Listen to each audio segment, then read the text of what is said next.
పవన్ కళ్యాణ్ గారు ఇప్పటికైనా కూడా మీరు కేవలం నేను రాజకీయం కోసమే సుగాలి ప్రీతి కేసును వాడుకున్నారని మీరు ఒప్పుకోండి, లేదా ఇప్పటికైనా చలనం తెచ్చుకొని నా కేసులో పురోగతి ముద్దాయిలను పట్టించండి. నేను వాళ్ళని మిమ్మల్ని చంపమని చెప్పడం లేదు, అధికారికంగా మిమ్మల్ని చట్టపరంగా తీసుకోమని చెప్తున్నాం. ఏదైతే అధికారులు 2017 నుంచి 19 వరకు తెలుగుదేశం పార్టీకి సంబంధించిన అధికారులు ఏదైతే ఉన్నారో కేసులకి తారుమారు చేశారో ఆ అధికారులను పట్టుకొని మీరు ఇంటరాగేట్ చేసి కేసును ఎందుకు ఇంతగా మీరు నీరుగార్చారనే ప్రశ్నలు మీరు వేసి వాళ్ళని ఇంటరాగేట్ చేసి మా కేసుకు న్యాయం చేయండి అడుగుతున్నాం. మరి అదేవిధంగా మరి మీరు చెప్పారు గాదా వెంకటేశ్వరరావు గారితో మీరు అనిపించారు మీరు ఆ కులం కాదు కదట, మీరు రెడ్డి గారి కులం గంట కదా, మీరు జగన్మోహన్ రెడ్డి గారి కులం అంట కదా, పోయి అక్కడ ఆఫీస్ లో మీరు ధర్నా చేసుకోండి అన్నారు. గాదా వెంకటేశ్వరరావు గారు మీకు మీడియా ప్రముఖంగా చెప్తున్నాను, మేము రెడ్డి కులం చెందిన వాళ్ళని ఇప్పుడు కాదండి, మీ పవన్ కళ్యాణ్ గారికి కూడా చెప్పాం. నేను వికలాంగురాలు కాదని చెప్పలేదు, వికలాంగురాలని మీ పవన్ కళ్యాణ్ గారికి కూడా చెప్పాం. మీ పవన్ కళ్యాణ్ గారి ముందరే ఇవన్నీ కూడా చూపించాము. మరి అప్పుడు చెప్పని మీరు ఇప్పుడు ఎందుకు రెడ్డి ప్రస్తావన తీసుకొస్తున్నారు, ఎందుకు కుల ప్రస్తావన తీసుకొస్తున్నారు? ముద్దాయిలను మీరు కాపాడడానికి బాధితులమైన మా మీద మీరు ఇలాంటి మాటలు మాట్లాడి మమ్మల్ని మానసికంగా మమ్మల్ని చంపేయాలనుకుంటున్నారా? మేము 2025లో నా కూతురు ఎక్కడైతే మరి మేము పూడ్చామో అక్కడి నుంచి వీల్ చైర్ యాత్ర చేస్తామని చెప్పేసి మేము పేపర్ ప్రకటన ఇచ్చాము. అదేవిధంగా మేము మీకు కూడా మీ ఆఫీస్ కూడా ఇచ్చాము. ఇచ్చిన తర్వాత కూడా మీరు పర్మిషన్ ఇవ్వకపోగా మేము మీ వీల్ చైర్ యాత్రలో నాకు జరిగిన అన్యాయం, మీరు చేసిన మోసాన్ని నేను ప్రజలకు తెలియజేస్తానని చెప్తానని చెప్పేసి 300 మంది పోలీసులతో మమ్మల్ని మీరు నిర్బంధించి వీడియోస్ ప్రైవేట్ వీడియోస్ తిప్పించి మీరు మమ్మల్ని అంతగా చిత్రహింసలకు గురి చేశారు.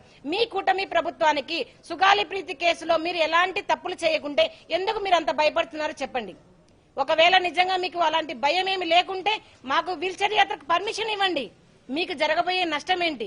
నాకు జరిగిన అన్యాయం ఏ సుగాలి ప్రీతి ఇంకొకరింట్లో సుగాలి ప్రీతి లాంటి అమ్మాయిలకు జరగకూడదనే నా ఈ ఉద్దేశంతో చేస్తున్న ఈ వీల్ చైర్ యాత్ర మీ ప్రభుత్వానికి ఏమి అడ్డం చెప్పండి, ఏమి ఆటంకపరుస్తున్నారని మీరు నా స్వేచ్ఛను మీరు కాల రాస్తున్నారు చెప్పండి.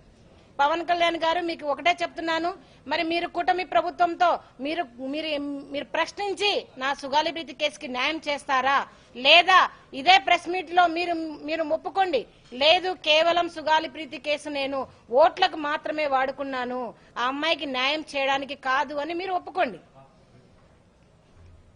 మరి మీరు అన్నారు జగన్మోహన్ రెడ్డి దగ్గరికి మీరు అన్నగారి దగ్గరికి ఎలా వెళ్తారు, మేము ఎలా పంపిస్తాము అని మీరు గాదా వెంకటేశ్వరరావు గారితో నాకు మీరు వార్నింగ్ ఇప్పించారే, బయటికి ఎలా వస్తారో చూస్తామన్నారే.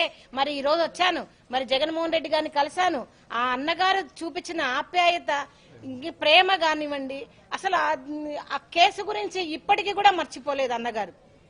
మనకి ఆ పీరియడ్ లో జరిగిన 2019 నుంచి మరి జగన్మోహన్ రెడ్డి గారు వచ్చిన పీరియడ్ లో జరిగిన ప్రతి ఒక్క చర్య కూడా ప్రతి ఒక్క రిపోర్టు కూడా అన్నగారికి చూపించడం జరిగింది. అన్నగారు ఇప్పుడు అదే చెప్పారు, మేము మీకు అండగా ఉంటాం, మా లీగల్ టీం మీకు అండగా ఉంటుంది, మీకు ఏదైతే కనుక రావాల్సిన ఎస్సీ ఎస్టీ యాక్ట్ ప్రకారం బెనిఫిట్స్ ఏదైతే ఆపేశారో దాన్ని కూడా మనం పోరాటం చేద్దామని చెప్పడం జరిగింది. మరి అదే విధంగా సిబిఐ కూడా ఎందుకు తీసుకోదు, ఈ సిడిఎఫ్డి ఏదైతే కనుక జగన్మోహన్ రెడ్డి గారి పీరియడ్ లో వచ్చిన ఈ ఇన్వెస్టిగేషన్ సిటీలో వచ్చిన ఈ సిడిఎఫ్డి రిపోర్ట్ ను ఎందుకు మీరు లోపల బయట పెట్టడం లేదు అని ఈ ప్రభుత్వాన్ని ప్రశ్నించడం జరుగుతా ఉంది.